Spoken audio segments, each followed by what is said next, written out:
E aí, gente, tudo bem? Como é que vocês estão? Vamos embora com o podcast de hoje? Vamos passar por algumas notícias esportivas? Acredito que hoje vai ser um dia bem mais light, vai repercutir as chances de títulos, as equipes brasileiras disputando a Sul-Americana e a Libertadores da América. Mas antes de chegar lá, vamos passar por Campeonato Brasileiro, Internacional 3, Cuiabá 0. O Internacional, cara, vem consolidando a sua equipe. Vem consolidando a sua equipe. Se a gente olhar a situação do Inter hoje, depois da chegada do Roger, né? Passou ali seus momentos de dificuldade, de desconfiança, né? Falou que era traidor, tal, coisa que todo mundo já preveu, né? Todo mundo já previa. Inclusive, quando foi anunciado o Roger, eu achei uma decisão tanto quanto. Não digo equivocada, né? Na época eu disse que era equivocada, mas, cara, assim, pra quê, né? Pra que esse desgaste? Eu sei que ele é profissional acima de tudo, mas pro torcedor, qualquer coisa que acontecer vai ser motivo de perseguição. Ali, ó, é gremista, né? Então, a gente começa a ver o Internacional ganhando corpo, obviamente que teve que fazer uma correção de rota ao longo da temporada. Isso é, acho que, não vou dizer que é normal, mas isso é comum no nosso futebol. E tá aí, eu acho que o resultado vem conseguindo ter uma grande equipe em mãos. Né? Aliás, tem uma bela equipe, uma belíssima, um dos melhores, na minha opinião, tá? Um dos melhores elencos do Brasil. Não vou dizer elenco, mas um dos melhores conjuntos do Brasil. Apesar de, às vezes, o Borré perder gols, o Ener Valencia perder pênaltis, né? O torcedor ficou. Inclusive, o lance do Alan Ruschel foi porque não é justificando, tá? Mas o Ener Valencia perdeu o pênalti, o torcedor invadiu o campo, e aí o Alan Ruschel foi lá, apareceu do lado do cara, não sei o que foi falado ali, ele tentou agredir o Alan Ruschel deu um soco no cidadão, e aí foi, né? E aí foi expulso e tudo mais. Então, por que eu tô falando isso? Agora é folclore, mas na época a gente ficou bastante. Eu nem repercuti aqui, mas a gente ficou bastante indignado, né? Com a postura da arbitragem, porque é tudo uma questão de bom senso, né? Mas enfim, saindo desse assunto, falando do que interessa agora, né? O Internacional vem conseguindo consolidar o seu futebol com o Roger Machado. Se vai dar certo ou não, gente, aí, cara, tem muita coisa, tem muita coisa. A gente sabe que o quanto agrega uma pré-temporada para o Roger. Eu acho que muita coisa da continuidade do trabalho do Roger Machado não é nem baseado nesse campeonato brasileiro, nessa temporada. Vai ser baseado no campeonato estadual do ano que vem. Se o Roger Machado vai seguir no Inter ou não. Eu acho que isso vai nortear muita coisa em relação à continuidade ou não do trabalho dele. Essa temporada, fazendo uma temporada digna, justa, eventualmente brigando por uma situação melhor de tabela, conseguindo uma classificação para a Libertadores, o torcedor acho que vai ficar. Me desagrada o fato dele ter sido gremista, né, de ter treinado o Grêmio e tudo mais, mas, cara, é, há uma possibilidade, né? De repente ele fala, pô, há uma possibilidade, o torcedor, né? O torcedorzinho que vai lá, que acompanha, que é apaixonado, que é passional, há uma possibilidade. E aí o estadual acho que vai nortear muita coisa para o Inter. A princípio, eu acho, tá? Eu acho, essa é a minha opinião. A gente ouve um pouquinho o baldaço e tudo mais, mas acho que essa temporada não vai determinar muita coisa. A menos que ele engate uma sequência de derrotas, comece a ficar numa situação ali de eventualmente os times lá de baixo começarem a chegar muito perto, o que eu acho praticamente impossível, com os 38 pontos que tem o Internacional, mas a gente sabe como é que é temporada, né? Seguindo a lógica, a regularidade da equipe gaúcha, eu acho que isso não vai acontecer. O Roger deve continuar.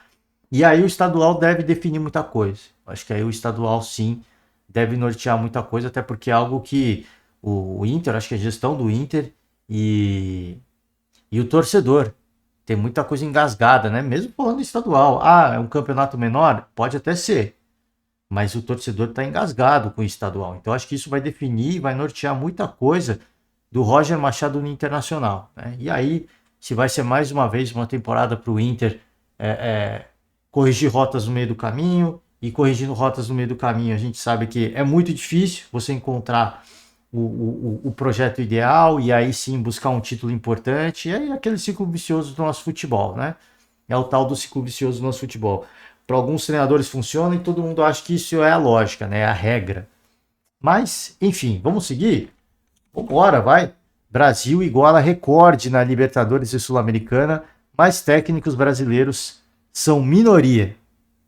Aqui o artigo por Heitor Machado e o Rodrigo Saviani, 9 times nas quartas de final dos torneios da Comebol, repetindo o feito de 2022. Apenas dupla Fla-Flu e Cruzeiro são comandados por brasileiros. Então o Flamengo, Tite, o Fluminense, o Mano Menezes e o Cruzeiro, caramba, Cruzeiro eu esqueci o nome do rapaz, ele até ficou. Eu até ia trazer umas aspas dele, mas eu não acabei não trazendo, né? Correria do dia a dia e a gente era um podcast de meia hora. Tava na ponta da língua. O pai vai do Vasco, mano. Peço pedir perdão pro torcedor cruzeirense, mas não, vou procurar aqui, né?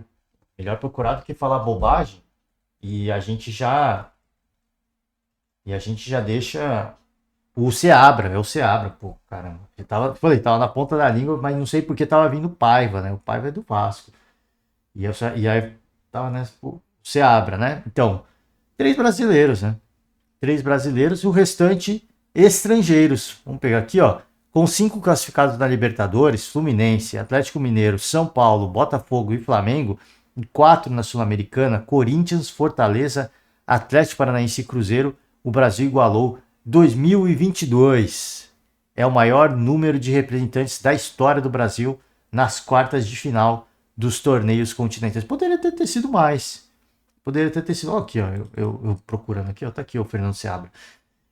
Poderia ter sido mais se os cruzamentos, o chaveamento de repente tivesse ajudado, né? O pessoal tivesse feito a lição de casa na fase de grupos, talvez poderia ser diferente. Mas, enfim, né? Não sei se poderia ter sido diferente. Eu não sei como é que. Eu não me recordo mais já os chaveamentos. Mas dos 16 times que vão jogar a fase atual, 9 são comandados por argentinos. O Milito do Galo, Almiron do Colo-Colo, o Galhardo do River Plate, o Zubeldia do São Paulo, Voivoda do Fortaleza, Ramon do Corinthians, Gustavo Costas do Racing, o Garneto do Libertad, o Zielinski do Lanús. Você vê que os argentinos, eles dominam, né? Quando a gente fala hoje de treinadores, eles dominam o continente sul-americano. Além de brasileiros e argentinos, o Uruguai é representado por Diego Aguirre do Peñarol, Martin Varini, Atlético, e Alfredo Arias, Independente Medellín. Arthur Jorge é o único português entre os 16 classificados. O técnico do Palmeiras acabou ficando de fora, né, na disputa inclusive com o Botafogo, então apenas um português segue vivo nas competições de mata-mata, tá? Cara, assim, vamos lá, aqui ó, pegar aqui ó. Na avaliação do comentarista Marcelo Raed, do Grupo Globo, há alguns fatores que colocam hoje técnicos argentinos à frente dos brasileiros do cenário internacional, e acredito que isso seja resultado do tempo de estudo e qualificação. O curso de formação para técnicos na Argentina é exigido desde a década de 90, enquanto no Brasil o primeiro passo para o processo acadêmico do técnico começou em 2009. Olha a diferença, né? Olha a diferença, quase 20 anos, quase 2 décadas de diferença. Dos treinadores brasileiros que seguem nas competições, Mano assumiu o comando do Fluminense em junho, após a saída do Fernando Diniz, também brasileiro, enquanto Seabra substituiu o argentino Nicolás Larcamón no comando da Raposa em abril. O Tite chegou no Flamengo em outubro de 23, após a demissão do Sampaoli. Tá aí, né, gente? Tá aí, né? Cara, eu queria abrir uma discussão eventualmente para falar da questão de treinadores. Por que eu trouxe essa notícia, né? Justamente para a gente trazer à luz a questão dos treinadores. Como é que andam os treinadores brasileiros? E quando a gente fala, de repente, de seleção brasileira, será que não está na hora de dar um passo diferente? seguir numa direção diferente, de ter um treinador estrangeiro? Óbvio que houve uma iniciativa pelo Carlo Ancelotti, mas o Carlo Ancelotti é a única alternativa de mercado? Existem outras, obviamente, né? Existem outras, mas é a única alternativa de mercado? Por que não vale considerar? Eu confesso a vocês, eu torci para que o Fernando Diniz fosse técnico da seleção, aconteceu, não deu certo. E a tentativa é que vale. A gente tem tempo até a Copa. Dorival Júnior, depois torci pro Dorival Júnior, não deu certo. Eu acho que algum outro técnico que está em atividade no Brasil daria certo na seleção brasileira? Eu acho que não. Eu acho que não. Muito se fala, a gente vê nos noticiários esportivos e muitos comentaristas clamam pelo Abel Ferreira, né?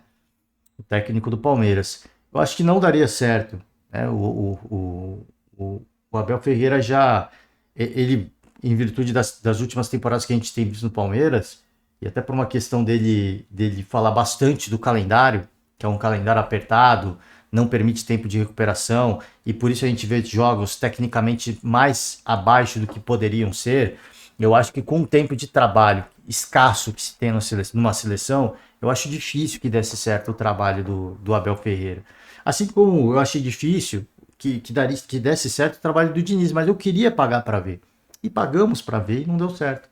Né? O Diniz precisa de tempo de trabalho. É diferente do que se pratica na Europa, né? A forma do Diniz trabalhar, a forma do Diniz pensar o futebol, organizar as suas equipes.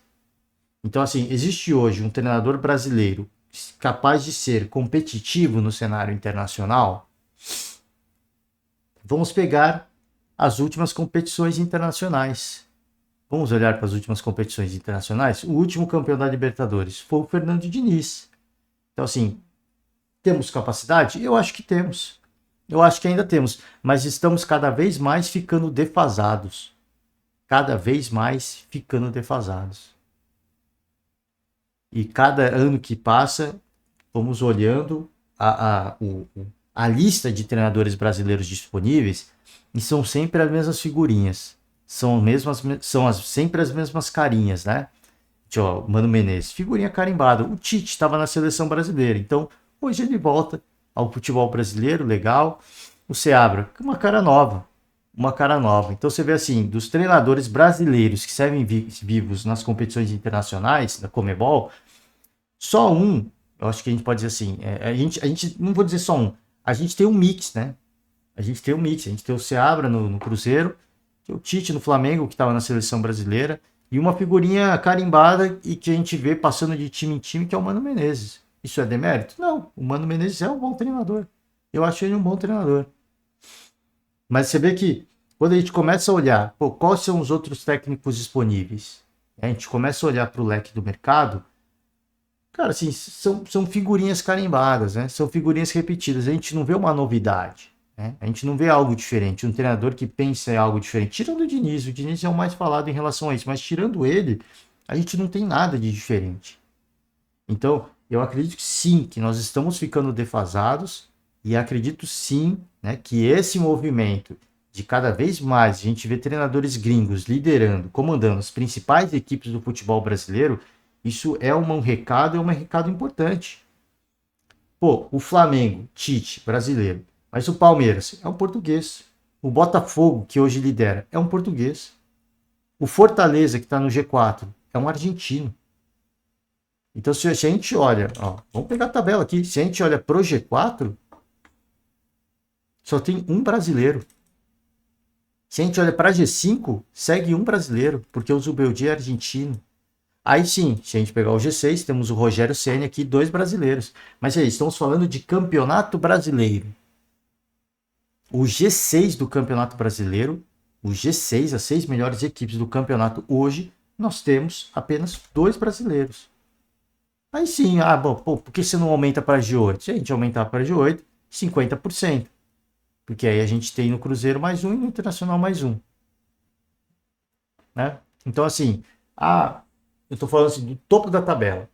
E agora a gente vai trazer aqui, ó. Tá, vamos falar assim, quem tem mais chances de título? Quem tem mais chances de título? Vamos pegar aqui, ó. Português, né? Botafogo, Arthur Jorge, português. Palmeiras, Abel Ferreira, português. Fortaleza, Juan Pablo Vojvoda, argentino. Aí vem o Flamengo com o Tite. Aí São Paulo, Zubeldia, Luiz Zubeldia. Então você vê, as 5 equipes que provavelmente, tá? Provavelmente o título vai ficar entre essas 5 equipes. Provavelmente. Mais difícil para o São Paulo, né? Um pouco mais complicado para o São Paulo, mas pela porcentagem, tá? Não que seja impossível. Mas assim, se a gente olhar e pensar, pô, Internacional, Bahia e Cruzeiro, a chance de título é remota. Né? É muito difícil. Você parar para pensar que o Palmeiras só tem uma competição a ser disputada, é praticamente, assim, eu digo por mim, eu descarto São Paulo, Internacional, Bahia e Cruzeiro. Eu já descarto da briga pelo título. Da briga pelo título. É isso que eu tô falando. Da briga pelo título. Eu descarto essa galera. Então, assim, dos 4 que eu acredito que vão brigar pelo título brasileiro, e eu acho que vai ficar entre o Palmeiras e o Botafogo, dos 4 que podem ganhar, apenas um é brasileiro. Eu acho que isso é muito significativo.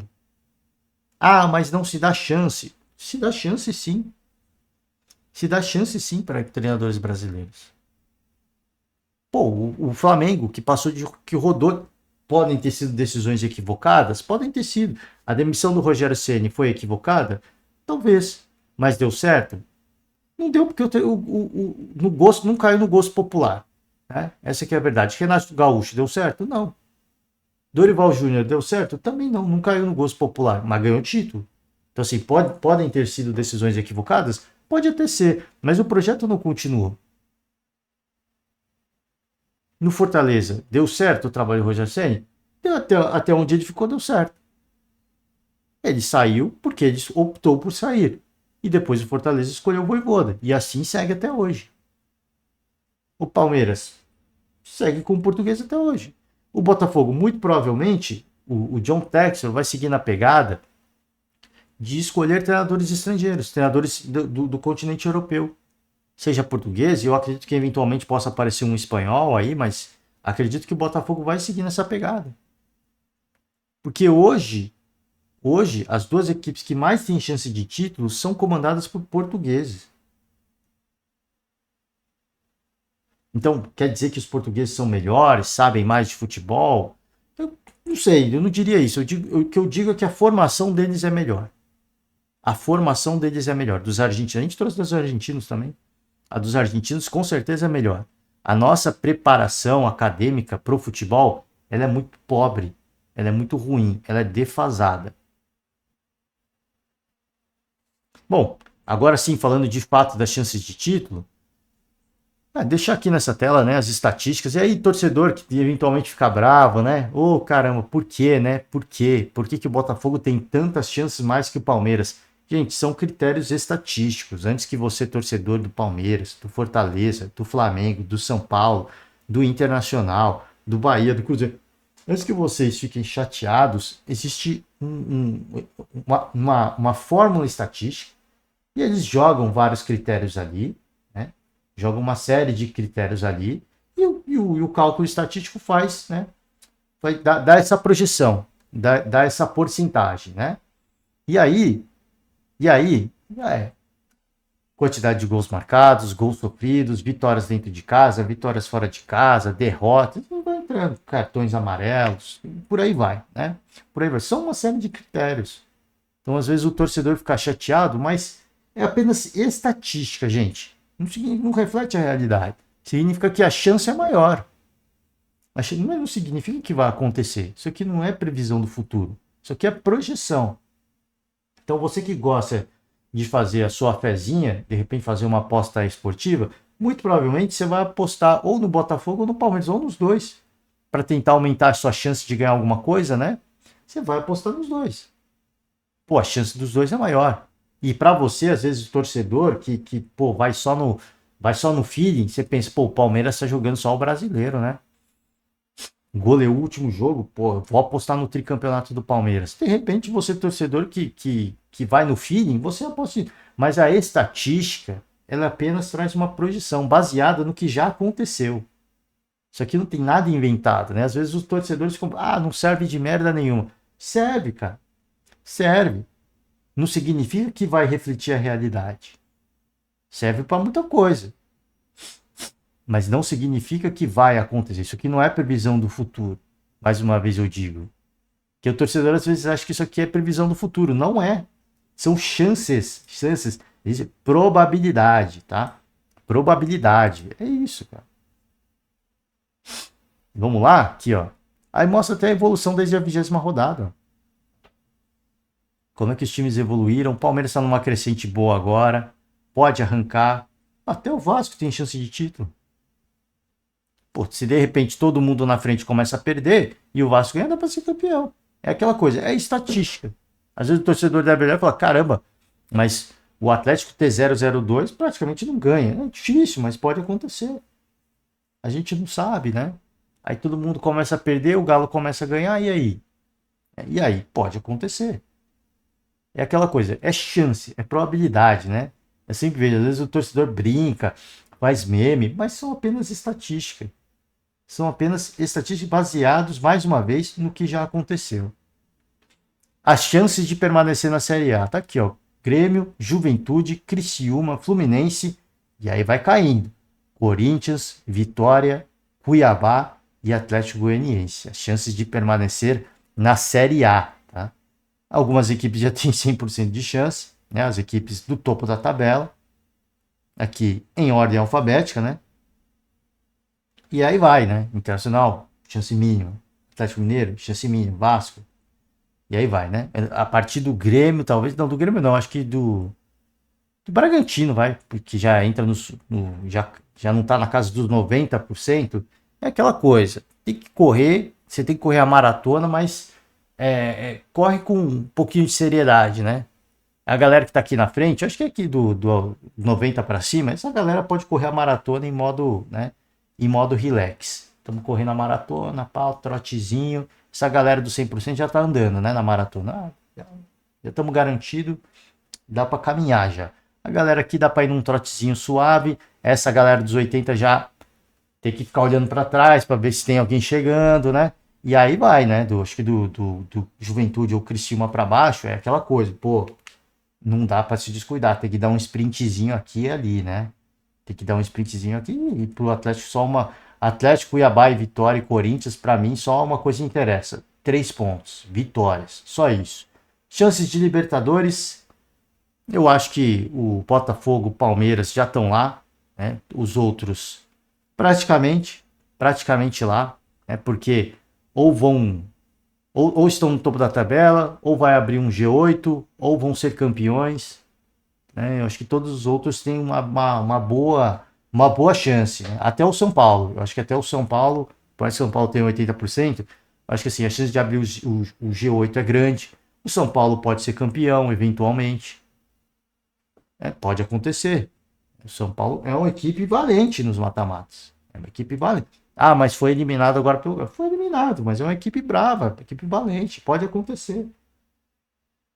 A gente não viu o Botafogo ser eliminado na Copa do Brasil? Quem diria que isso ia acontecer? Eu não diria. Foi pelo Bahia, né? Se eu não me engano. Eu não diria, mas aconteceu. Né? Aconteceu. Mata-mata, gente. Pode acontecer. Mas eu acho que o Botafogo e o Palmeiras já estão lá, né? Também a estatística contribui muito. Acho que já estão garantidos. Tá? Gente, é isso. Ó, a metodologia, para quem quiser questionar alguma coisa, uma série de variáveis. Ó. Uma série de distância e o ângulo da finalização em direção ao gol. Pô, é brincadeira isso, né? Então, tá aí, gente. Tá aí. Vou encerrando por hoje. Para ser mais curto, mas a gente se delonga. Não tem problema. Você que nos acompanha até aqui. Fica aquele meu profundo agradecimento. Peço para deixar aquela famosa moral. Vou encerrando as atividades por hoje. Ótima terça-feira para todo mundo. Um forte abraço. Pô, e só para trazer, né? Dia de jogos. Vamos lá. Hoje, Comebol Libertadores. Colo-Colo e River Plate. Fortaleza e Corinthians. Vamos ver o que vai acontecer nessa brincadeira. E amanhã a gente está de volta para comentar essa disputa, esse duelo válido pela Sul-Americana, tá? Agora sim, encerro. Muito obrigado. Um forte abraço. E até amanhã. Tchau.